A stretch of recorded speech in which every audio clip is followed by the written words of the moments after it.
Hola mes lovers, j'espère que tu vas bien, que tu te portes bien et que ta famille aussi se porte à merveille. Bonjour à tous, moi je m'appelle Delphine, pour les nouveaux, pour les nouvelles. En tout cas, n'hésitez pas à vous abonner à notre chaîne Delefanga TV et à appuyer sur la cloche de notification pour recevoir nos vidéos à chaque fois que nous allons les poster, d'accord?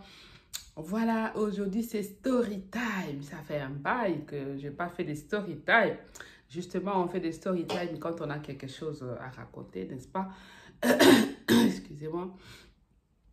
Donc voilà, donc là, ma story time d'aujourd'hui date il y a de cela 15 ans. Donc, les titres, c'est J'ai été une femme acquise et j'en ai beaucoup souffert. Oui, j'ai été une femme acquise et j'en ai beaucoup souffert. Aujourd'hui, je me permets de faire cette story time pour éveiller un peu les femmes, pour réveiller la mémoire des femmes qui pensent que quand on est dans le couple, quand on est marié, on doit être comme une bébête pour son mari, on doit tout faire pour son mari. C'est une grosse erreur et ce n'est qu'on recueille que la souffrance, on recueille que après c'est du rejet, après c'est de l'abandon, après c'est des souffrances. Pour mon cas en tout cas, j'ai beaucoup souffert pour cette situation. C'était donc mon premier mariage, je me suis mariée à l'âge de 26 ans. D'accord, je me suis mariée à l'âge de 26 ans et donc c'était mon premier mariage. C'était un homme qui était beaucoup expérimenté que moi. C'était un homme aussi à femme. Et c'est un homme qui avait beaucoup d'expérience en termes de relations de couple, en termes de relations avec les femmes. Moi, j'étais toute jeune, toute innocente. Je venais de terminer mes études. Et à l'époque, j'avais des prétendants, mais comme c'est un homme qui sait parler aux femmes, nous les femmes, on aime écouter, on aime des hommes qui nous disent des belles paroles et tout ça. Moi, j'ai été séduite par ces belles paroles, et donc mon choix était parti sur lui. Donc voilà, et on s'est mariés. Quand je m'a épousée à 26 ans, ma famille me fait asseoir, ils m'ont donné des conseils, comment se comporter dans les couples, avec son homme, comment il faut faire attention dans les détails, il faut servir son homme, il faut être attentionné, il faut faire ceci. Tous ces conseils-là, ils m'ont donné. Parce que chez nous, on est une tribu, en tout cas, on est des Bangala, pour ceux qui connaissent ces tribus-là.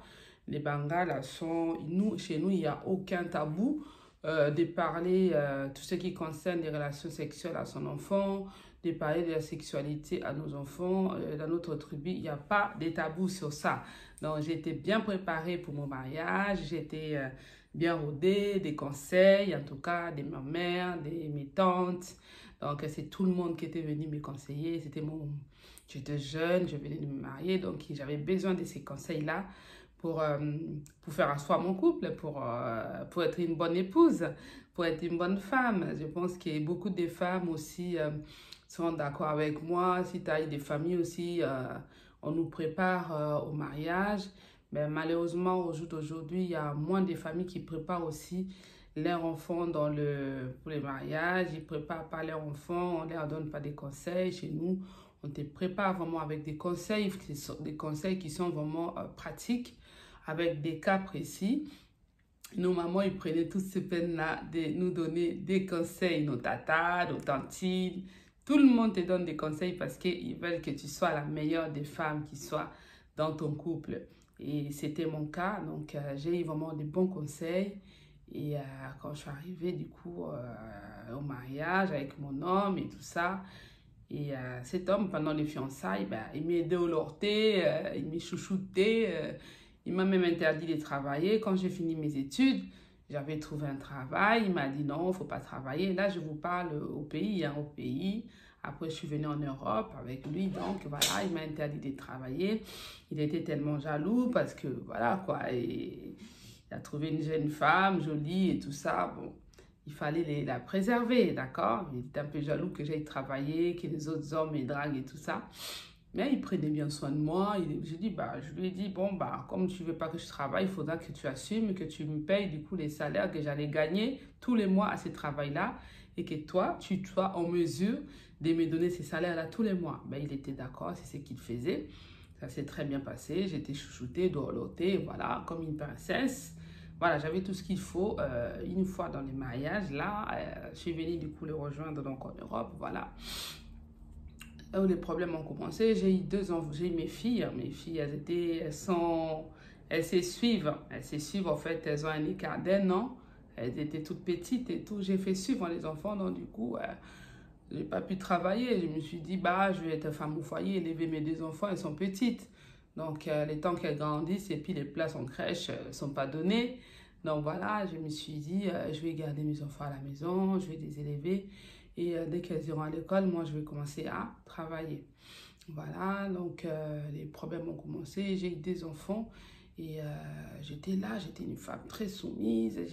Mon mari, bon, il travaillait, c'était les seuls qui travaillaient, d'accord. Du coup, il ramenait les soins à la maison. Moi, je m'occupais des enfants, je m'occupais de mon foyer, je faisais tout ce qu'il faut, tout ce qu'il me disait. Je disais tout le temps oui, oui, oui, oui. Je disais jamais non à mon mari. Ce qui concerne même mon propre corps, je lui donnais mon corps tout le temps, tout le temps, tout le temps. Et j'ai fait suivre des enfants. Et les problèmes ont commencé et j'ai pas trop compris. Je n'ai pas trop compris, comme c'était un homme insatisfait, un homme insatisfait, un homme infidèle. Et donc voilà, c'était dur pour moi. J'ai appliqué tous mes conseils que mes parents m'ont donnés, tous mes conseils, je les appliquais. Quand il rentrait tard, je ne le voyais quasiment pas. Pourtant, j'étais une bonne épouse. Je savais faire à manger. Comme on m'avait conseillé que voilà, il faut servir ton homme. Il faut que tu sois là quand il mange. Il faut que tu les serves. Il ne faut pas les laisser tout seuls se servir. J'ai appliqué... Excuse-moi, j'ai un peu mal à la gorge. J'ai appliqué tous ces conseils-là. Et il rentrait tard, à chaque fois. Chaque fois, il rentrait tard. Et j'attendais jusqu'à n'importe quelle heure qu'il va rentrer. J'étais là, à l'attendre. La table elle était déjà apprêtée. Dès que je le voyais rentrer, je l'accueillais, je lui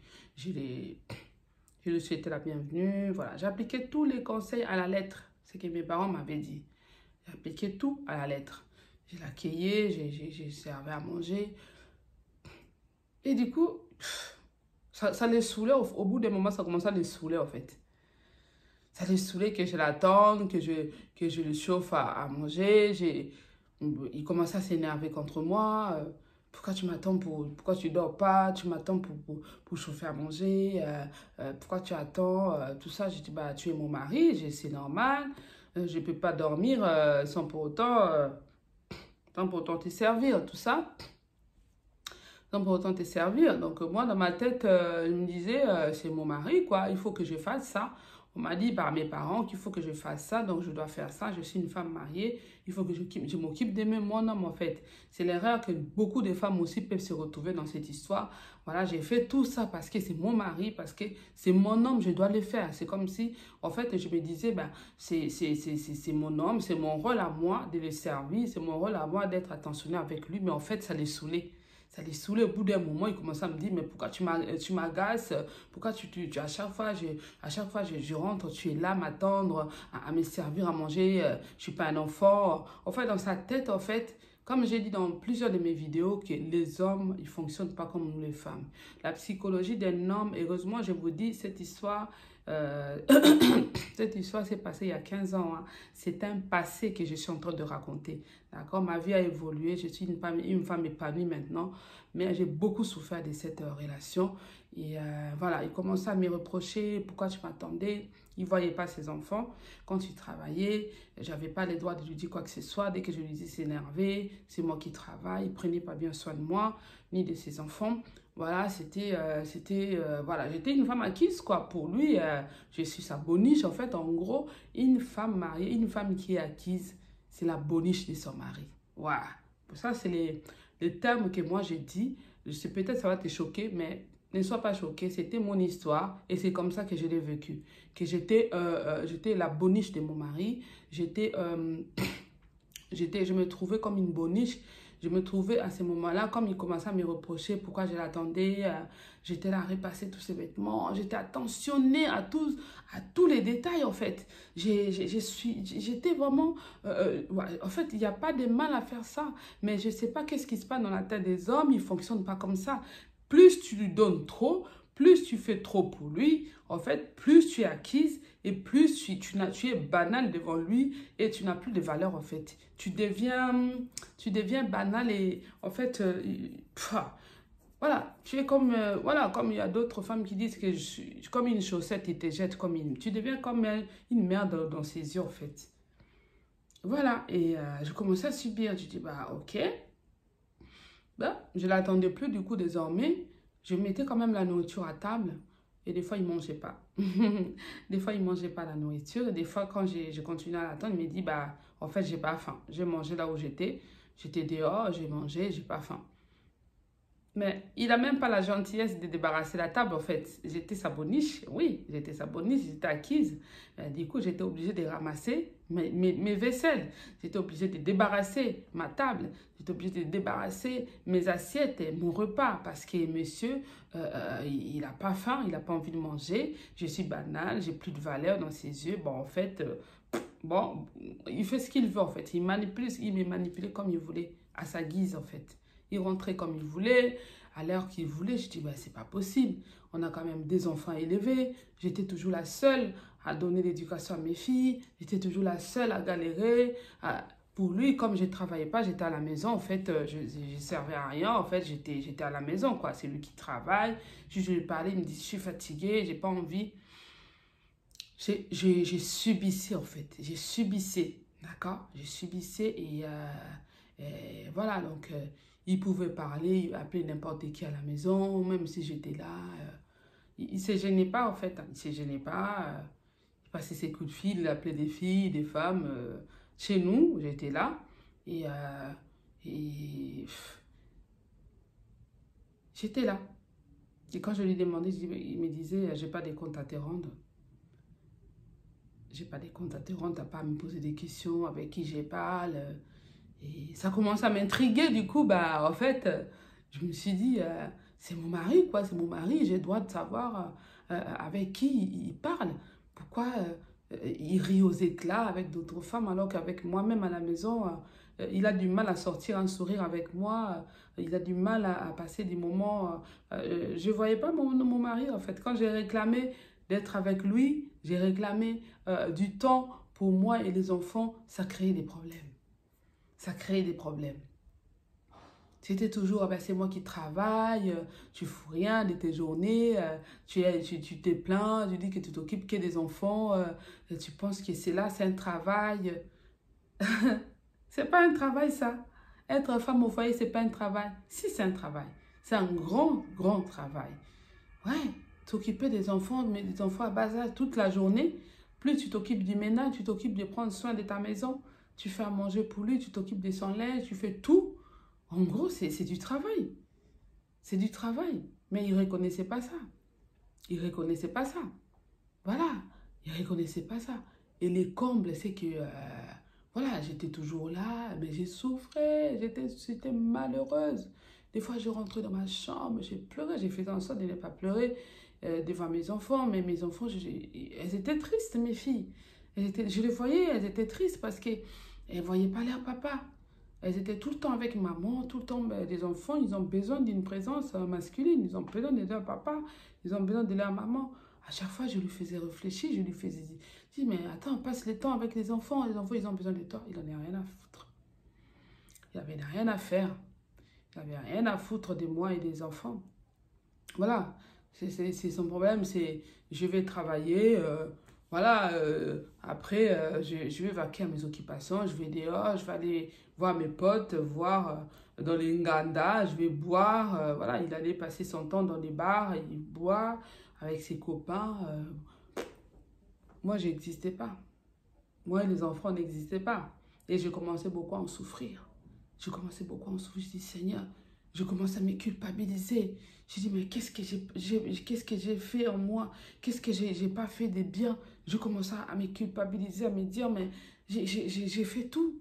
J'ai fait à manger, au lit, j'ai dit pas non, je repasse ses habits, c'est moi qui s'occupe de son linge, la maison est propre, je sais cuisiner, je sais faire à manger, je lui fais à manger. Je commençais à me poser plein de questions, je commençais à me culpabiliser, je dis mais qu'est-ce que j'ai failli, qu'est-ce que j'ai pas suivi des conseils de mes parents? Mes parents, ils m'ont bien élevé, ils m'ont donné des conseils, ils m'ont dit ce qu'il faut faire, j'ai appliqué tous ces conseils-là.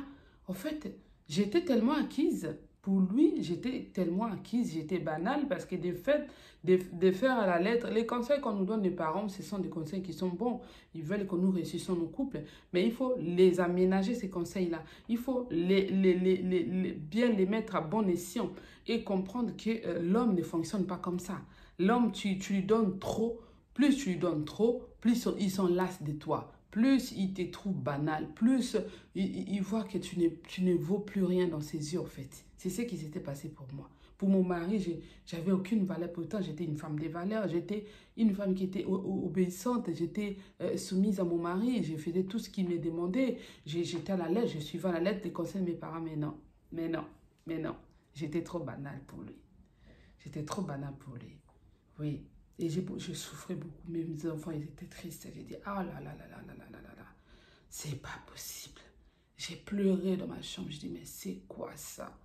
J'ai pleuré. J'ai dit, mais qu'est-ce que j'ai fait de mal? Qu'est-ce que j'ai fait de mal? Je commençais à réfléchir. Mais j'ai fait tout. Je donne tout. C'est pour ça, aujourd'hui, quand j'entends les femmes dire que j'ai tout donné, j'ai fait ça, et voilà, il m'a jeté. Moi-même, j'ai vécu ça. C'est pour ça que je permets de vous raconter cette histoire. Je permets de vous raconter mon expérience. Je me permets de vous raconter ça. C'est une expérience qui était douloureuse pour moi. Aujourd'hui, j'avais du mal à en parler, j'avais du mal à dire. Mais aujourd'hui, je peux en parler parce que j'ai été guérie de ça. Ça a mis beaucoup de temps. Et ça a mis beaucoup de temps, mais j'ai fait un travail avec les aides des psychologues. J'ai fait beaucoup de formations dessus. J'ai repris les contrôles de ma vie. J'ai repris ma vie en main. Voilà, bref, pour revenir à nos moutons. Voilà, je vais commencer à me culpabiliser, mais qu'est-ce que j'ai fait qui ne marche pas? Qu'est-ce que j'ai fait qui n'a pas marché? Pourquoi est-ce qu'il me traite comme ça? Il ne veut même pas passer le temps avec moi, avec les enfants. Ça commence à me travailler, j'avais mal à l'estomac, j'ai perdu du poids, je devenais toute mince et tout. Alors que j'étais toujours mince, j'ai grandi et j'ai eu un peu quelques graisses quand j'ai eu mes 2 filles. Là, j'ai commencé un peu à m'ouvrir, à avoir un petit peu de la chair, comme on dit. Mais j'étais toute fine comme ça, quand j'étais encore étudiante et tout. Toute fine et tout. J'ai commencé à avoir un peu de graisse quand j'ai eu mes 2 filles. Et voilà, et du coup, voilà, j'ai commencé à culpabiliser. J'ai dit, ben, c'est pas possible qu'il me traite comme ça. Et un jour, il est parti au Congo. Il est parti donc en vacances, voilà, il partait en vacances, il nous laissait, hein, il nous laissait, voilà, nous on restait avec mes enfants. Je lui dis, bah, tu pars en vacances pour combien de temps? Mais pourquoi je dois te dire si je pars pour combien de temps? Il me dit, bon, je pars pour un mois. Je dis, pour un mois? Pour un mois, tu vas me laisser tout seul avec les enfants? Je ne travaillais pas à l'époque. Il me laissait un petit peu d'argent, il faisait des courses, il a rempli des congélateurs, tout ça, pour qu'on ait de quoi manger avec les enfants. Et voilà, tout ça. C'est lui qui gérait tout, c'est lui qui avait des sous, c'est lui qui faisait tout, en fait, en gros. Moi, j'étais juste la boniche, quoi. J'ai gardé les enfants à la maison, et puis, voilà, quoi. J'étais les rideaux de la maison, la boniche de la maison, et puis voilà, c'est lui qui gérait tout, c'est lui le chef, c'est lui tout, quoi. Monsieur est parti en vacances. Il est parti en vacances, bah, c'était la viva la musique, c'était la viva, quoi. La viva, il ne m'appelait pas. Il est parti pendant une semaine. Je n'avais pas de ses nouvelles, bien qu'il m'avait donné son numéro de là-bas. Quand il est arrivé, il m'a donné les numéros gentiment. Moi, de mon côté, j'ai commencé à l'appeler. appeler. Allô, allô, allô, au téléphone. Allô, il y a quelqu'un? Non, il n'y a personne. Mais il ne répondait pas au téléphone. Il ne répondait pas au téléphone. Une semaine, sans parler à sa femme, sans avoir les nouvelles de ses enfants. J'ai dit, mais c'est quoi cette histoire? C'est quoi cette histoire? C'est quoi ça? À ces points-là, l'homme qui m'est chouchouté, quand j'étais fiancée, il a même appris qu'il y avait un autre prétendant qui est venu. Le prétendant, il était du Canada. Il a appris que j'avais un autre prétendant que lui. Il s'est précipité pour m'épouser. Il m'a envoyé de l'argent comme ça. Il m'a dorloté comme ça. Comme une princesse. J'étais gâtée à un niveau. Je manquais de rien. J'étais comme une princesse. J'avais des bonnes. J'avais des femmes de maison alors que je n'avais pas d'enfants. Il m'a mis à l'aise. Il a tout fait pour que je sois comme une princesse. Et du coup, c'est lui que j'ai choisi parce qu'il a bien joué son jeu. C'est lui que j'avais choisi et j'ai rejeté le prétendant du Canada. Alors que peut-être avec l'autre, j'aurais dû vivre mieux ma vie de... Il allait aussi m'épouser, donc... Et j'ai choisi, c'est lui que j'ai choisi, mais j'ai choisi les mauvais. C'était pas les bons. Voilà, c'était pas les bons. Et c'est pour ça, les filles, il faut faire attention dans le choix. C'est pas forcément un homme qui te donne tous les matériels, qui te montre tout ça dans les matériels. Il faut pas trop se focaliser sur les matériels. C'est vrai que nous, les femmes, on regarde souvent cet homme-là qui te chouchoute, qui te donne tout, mais ça cache quelque chose. On ne sait pas si c'est réellement cet homme-là, il t'aime réellement, il va te rendre heureuse. On ne sait pas. Mais ça a été mon cas. J'ai eu 2 prétendants, un qui habitait à Paris, un au Canada, mais j'ai rejeté celui du Canada. Lui, il m'aimait aussi, à sa manière, voilà. Peut-être qu'il ne manifestait pas matériellement, pas comme l'autre de Paris. Ben, l'autre de Paris, il a mis les paquets. Il a vu qu'il était un concurrent. Voilà, donc il a mis les paquets et il savait jouer les mots avec les femmes. Voilà, et du coup, je me suis fiée à ça. Je me suis fiée à ça. C'est pour vous dire que faites attention dans vos choix. C'est pas forcément, tu peux avoir 2, 3 prétendants. C'est pas forcément celui qui te donne plus de matériel. Ça veut dire que c'est lui qui va être le meilleur des maris, le meilleur des hommes. Non, ça veut rien dire. Il y a des escrocs aussi, des femmes, des hommes aussi machos, des femmes aussi, des hommes aussi qui sait aussi manipuler. D'accord? Qui sait aussi manipuler. Voilà, faites attention dans vos choix. Ce n'est pas l'homme qui te donne des matériels, forcément, lui qui est le meilleur. Non, ça veut rien dire. D'accord? Ça veut forcément rien dire. Tu peux avoir des prétendants, l'autre qui te montre pas vraiment, qui te donne pas vraiment de matériel, mais ça peut être les meilleurs. Voilà. Et moi, j'avais choisi les mauvais. OK? Et j'ai déçu l'autre du Canada, j'ai perdu de vue. Et après, je me suis engagée avec l'autre. Je ne pouvais pas non plus rester en contact avec l'autre parce que je suis de nature fidèle. D'accord? Donc voilà, j'avais fait mon choix et lui aussi, il était déçu. Donc on s'est perdu de vue, c'était comme ça. Voilà. Et il est parti au Congo, il ne me répondait pas au téléphone. Voilà, je dis, c'est bizarre. Après, il m'a appelé un jour, t'as pas à me harceler comme ça au téléphone, je suis partie en vacances, je suis venue en vacances, je dois profiter. Je dis, mais oui, tu dois profiter, mais tu as laissé une femme avec les enfants, en fait, ça te dit rien. En fait, moi et les enfants, nous ne valons rien dans ta vie, vraiment. Que tu partes en vacances et que tu nous appelles même pas pour nous dire que tu es bien arrivé, que prendre des nouvelles de moi et des enfants, en fait, tu ne peux pas faire ça. Pourquoi tu ne peux pas réagir? Pourquoi tu ne peux pas nous appeler, avoir nos nouvelles? Voilà. Et ça s'est passé comme ça. Et après, il a accouché. Et puis voilà. Après, j'apprends, ma famille commence à m'appeler pour me dire qu'il les voyait avec d'autres femmes. Il faisait sa vie, quoi. Il faisait sa vie avec ses femmes et tout. Voilà. Et voilà. Il sortait avec d'autres femmes. Il m'est trompé avec d'autres femmes. Quand j'ai appris ça, alors là, j'ai dit, ah bon? Ah bon? Ah! Ah, ça, c'était la goutte d'eau où j'ai encore souffert. Quand j'ai appris ça, j'étais mal. J'étais mal. J'ai dit, une femme comme moi, je suis belle, intelligente, j'ai fait des études, je me suis mariée à lui et c'est comme ça qu'il me traite. Je ne l'ai pas trompé, je suis femme au foyer, je prends soin de lui et de mes enfants. Et c'est comme ça qu'il m'a traité. C'est comme ça qu'il me traite. Voilà. Alors là, j'ai dit non. Là, ça passera pas. Là, ça passera pas. là, ça ne passera pas. Et bien voilà, j'ai pris la décision. C'est comme ça que j'ai divorcé. C'est comme ça que j'ai dit trop, c'est trop. Non, là, c'est trop. Là, c'est trop. Il me laisse avec les enfants. Il me prend pour banal. Même si je suis acquise, je reste sa femme. Il ne me respecte pas. Et ma famille les voit avec une autre femme. Après, bon, les hommes, ils sont qui ils sont. Hein, c'est ce qu'ils sont. Hein, mais c'est un manque de respect à cet âge-là, à ces moments-là. Je me suis dit non. Je ne peux pas rester avec cet homme. À l'époque, je ne travaillais pas, j'étais encore femme au foyer hein, quand j'ai divorcé. Hein. Quand j'ai pris la décision de divorcer, c'était un courage. Et quand il ne voulait pas que j'ai des copines. Il ne voulait pas que j'ai des connaissances. Oui, il ne voulait pas que j'ai des amis, des entourages. Il n'aimait pas que je sois avec des amis. Oui, pour s'accaparer de moi, pour bien m'avoir, pour bien me manipuler. Parce qu'il a vu que j'étais devenue acquise. Donc, pour lui, je ne devais pas être en contact avec des gens parce que les gens, ils vont m'ouvrir les yeux, les gens, ils vont me dire des choses. Ils vont peut-être le voir ou me parler de lui. Voilà, bref, c'est un peu ça. C'est un peu ça. Et donc, du coup, j'ai pris la décision de divorcer. J'ai pris la décision que c'est terminé. Même si je n'avais pas de travail, je dis, c'est pas grave, je vais galérer, oui.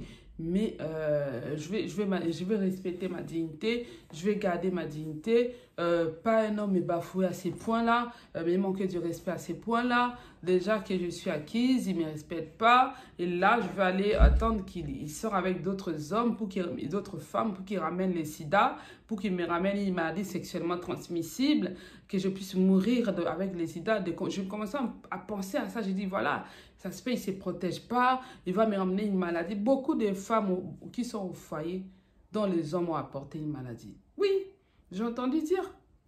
Oui, mais lover, beaucoup. Tu es innocente à la maison, ton mari va à gauche, à droite, il te ramène une maladie. Moi, j'avais dit non à ça. J'ai dit, je ne vais pas attraper une maladie, je ne vais pas mourir de sida, laisser mes filles toutes seules. Non. Je m'étais mis dans la tête, je dis non, c'est pour qui il me prend lui là? Pour qui? Là, vraiment, j'étais réveillée, j'étais révoltée, mais l'acte était déjà fait. Voilà, j'ai dit, je suis encore jeune, j'ai dit, voilà, je dis, c'est quoi cette histoire-là? C'est quoi cette histoire-là?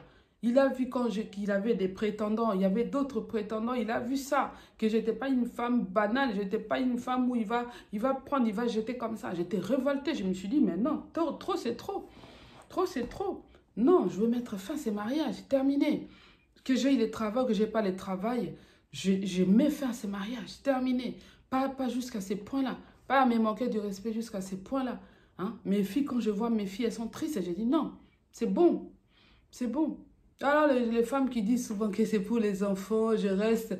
Pour les enfants, tu restes. Moi, mes filles, elles étaient tristes. Dis-moi, je reste. Le papa, il était là. Je suis restée, j'ai supporté. Le papa, il était là. Mais mes filles, elles étaient quand même tristes. Elles ne voyaient pas leur papa. Oui, papa, il dort à la maison. Les matins, il les voit peut-être dimanche. Même les dimanche matin, il sortait. Bonjour, mes chéris. Mais les enfants, ils étaient quand même tristes. Ça sert à quoi? Ça sert à quoi de dire que je reste parce que pour mes enfants, c'est une erreur, ma chérie. Si tu fais ça pour tes enfants, même, tu es en train de rendre même tes enfants malades. Tu es en train même de rendre la vie de tes enfants malheureuse. Oui, moi j'ai pris la décision. Je dis, terminé, ces mariages, je mets fin à ça. C'est trop. Trop, c'est trop. Voilà, quand il est rentré, voilà, même avant même qu'il rentre, quand il était déjà au Congo, je lui ai annoncé la nouvelle. J'ai dit, toi et moi, c'est terminé. C'est terminé. Fais ta vie, hein, comme tu as d'autres femmes au Congo là-bas où tu te pavanes avec eux, tu montres à tout le monde que voilà, tu es célibataire, tu te pavanes devant ma famille et tout ça, tu n'as aucun respect envers moi et ma famille. Ok, moi je mets fin à ces mariages. Vas-y, continue ta vie.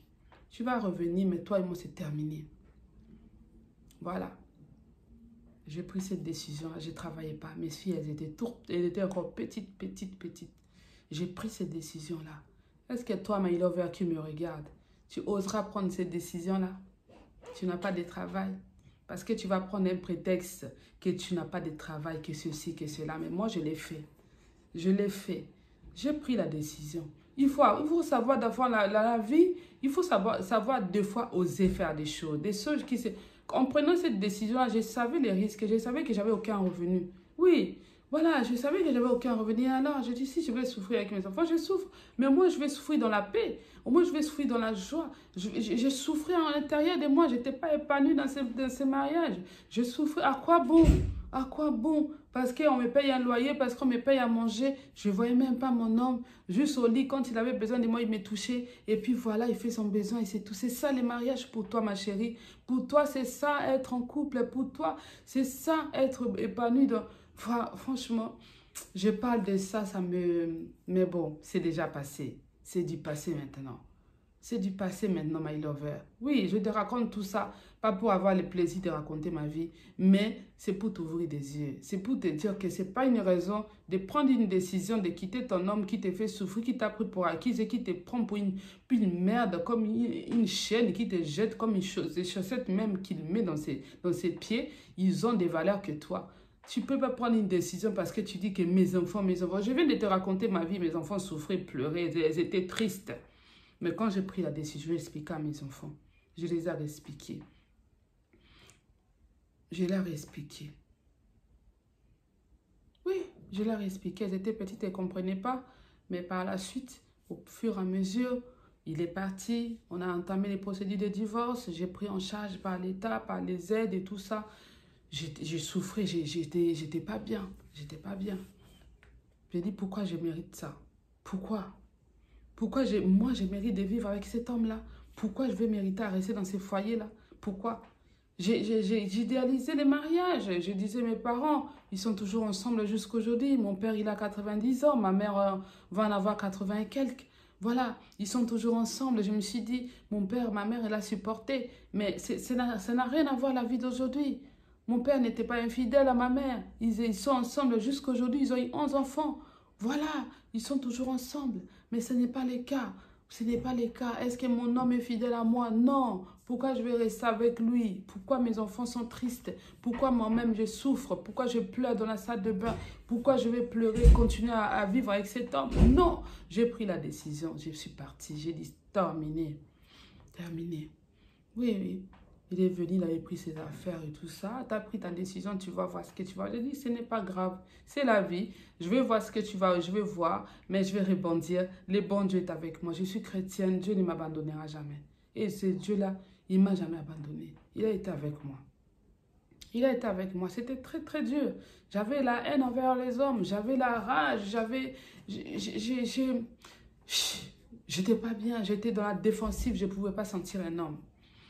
À cet instant-là, quand j'ai dit, bon, mon divorce a été compliqué, après ça s'est passé, ça s'est prononcé, et je me suis retrouvée seule avec mes enfants. Je dis, je ne peux pas rester à la maison, je trouve un travail rapidement. J'ai laissé mes enfants avec une nounou, j'ai rebondi, j'ai commencé à prendre soin de moi. J'ai dit, allez Delphine, tu vas y arriver.